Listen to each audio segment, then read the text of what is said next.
And here he is, our Campione Ezio. Oh, hey, Ezio! I see you wasted no time starting the celebration. And why not?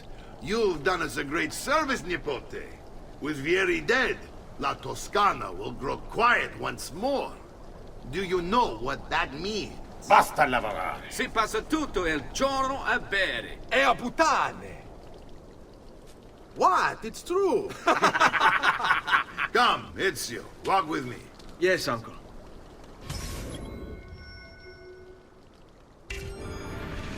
The Pazzi answer to another. A Spaniard. He is Rodrigo Borgia, one of the most powerful men in all of Europe, and leader of the Templar Order.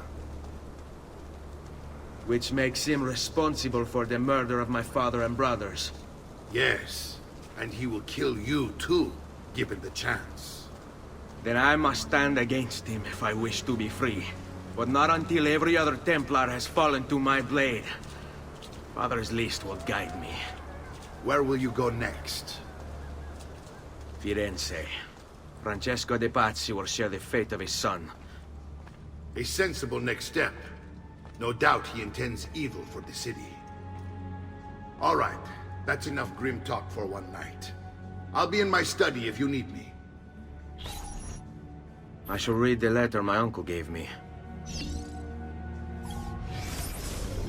Messer Francesco, I have done as requested and spoken with your son. I agree with your assessment, though only in part. Yes, Vieri is brash and prone to act without forethought. And he has a habit of treating the mercenari like playthings. I have received reports of at least 3 men being disfigured as a result. But I do not think him, as you put it, beyond repair. Rather, I believe the solution to be a simple matter. He seeks your approval, your attention. These outbursts of his are a result of insecurities born out of a sense of inadequacy. He speaks of you often and fondly, and expresses a desire to be closer to you. So, if he is loud and foul and angry, I believe it is simply because he wants to be noticed. He wants to be loved. Act as you see fit on the information I've given you here. But I must ask that we end this correspondence.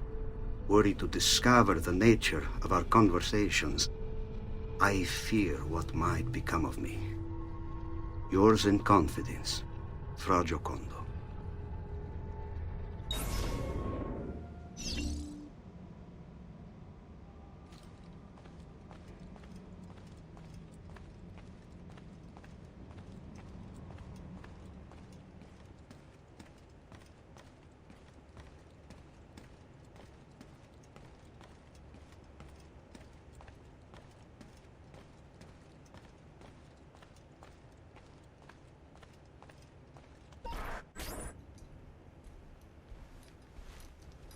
Look familiar? On their codex pages. Yes. Your father managed to find and translate a few before he... Here. This is not your father's work.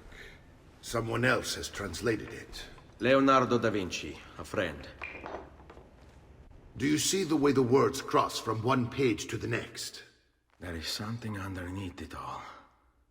Some kind of map. Where is it supposed to lead? Your father and I managed to make out bits of a prophecy scrawled across these pages. It was written by an assassin like us, who long ago held a piece of Eden. His name was Altair. He spoke of something powerful and ancient hidden beneath the land. What is it? What indeed? Solving that little mystery is exactly why we collected these pages. Then let me help. Each time I take on my father's work. All of it. I'll start with the page I took from Vieri. Leonardo will decode it for us. Bene. Return here when time permits, and we'll add it to the wall.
Oh, friend. Now, why would you do that to a friend?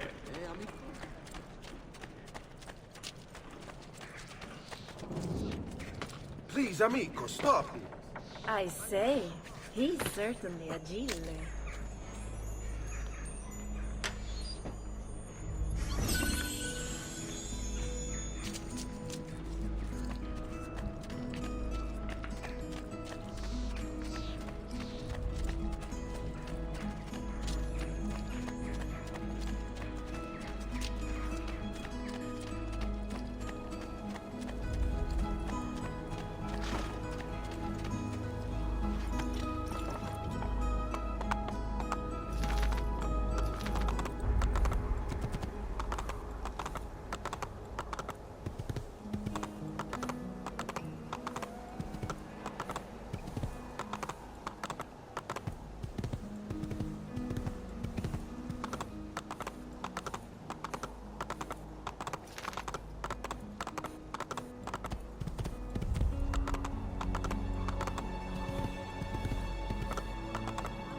Of lead and pomegranate.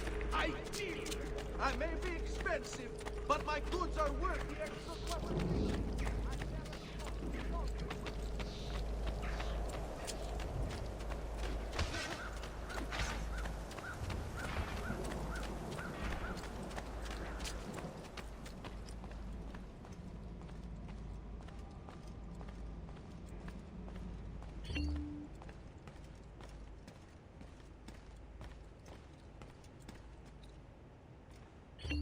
Salute, Claudia. Our uncle is un mostro. This is outrageous. What's happened? He's making me work. If Father was here, I'd never be stuck behind a desk like this. And what are the terms of this supposed enslavement? Since someone decided we're going to stay here, Zio Mario suggested we try and find the money to repair the villa. Problem is, there isn't any. I bet I can bring in some money. Oh, great. More work for me. Well, benissimo. If you start paying for improvements to the town, I'll keep track of them in this book. And since I have nothing better to do, I'll also make note of any objects you bring in from the outside. If you actually get this place up and running, travelers might visit and spend money. Although I doubt anyone will want to come this far out of the city. But if they do, I'll keep the money we make in this chest. You're going to have to show up to take it to the bank yourself. Because when it gets full, I'm just going to take the extra cash for myself. Capito? Deal.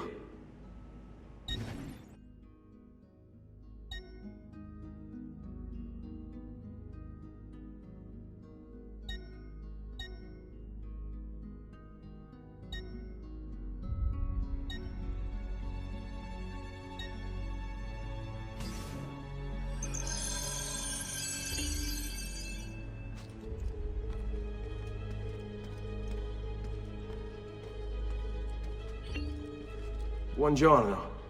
Is there something wrong? Ser Mario hired me to deal with this mess, but I'm an architetto, not a miracle worker. Without money, I can't fix any of these buildings. And if someone brought you money? Then we'd be in business. You must be Ser Ezio. Am I right? Uncle! I like this architetto!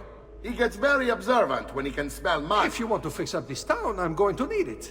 I have a price list here for new shops and renovations. Just bring me gold, make a choice, and I'll begin at once. If I build you a shop, you, as the landlord, can purchase goods there at lower rates. If you invest more money in the shop, you get an even greater discount. As for renovations, well, you'll be bringing the town and villa back to life. As Ser Mario tells me, that was very important to your great-great-grandfather. Plus, when you buy shops and renovations, you'll be increasing the number of people who visit, causing your income to increase. So, let's take a look, shall we?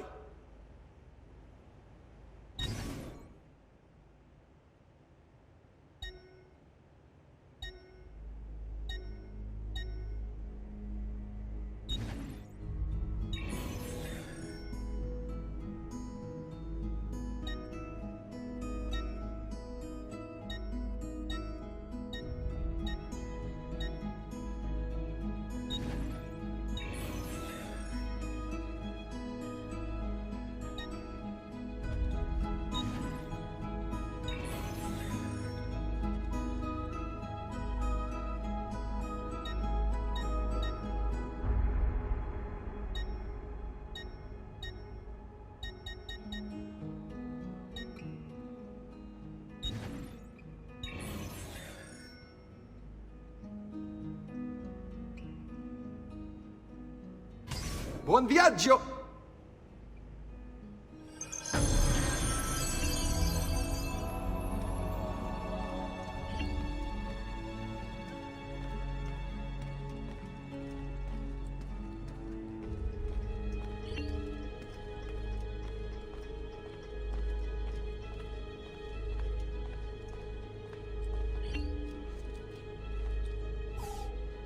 Ezio, my boy.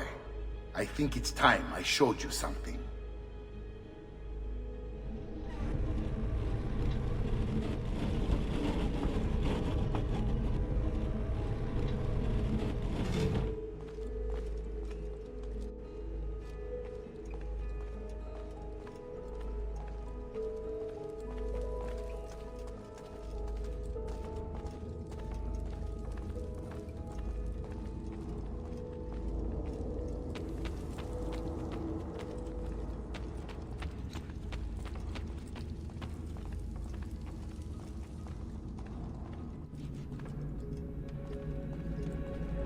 This is the sanctuary. It was built by my great-grandfather to honor the memory of the Assassin Order and protect its secrets. Look around. These are the assassins who guarded the freedom of humanity when it was most threatened. And this is the armor of Altair. Little is known about Altair's life, but his armor is light and very strong. I'd give it to you, but I don't know how to retrieve it. My great-grandfather told me it would remain locked away until all its protectors were made whole. I heard rumors of crypts located throughout Italia, hidden tombs filled with treasure, where these six were moved centuries ago. Maybe they have something to do with it.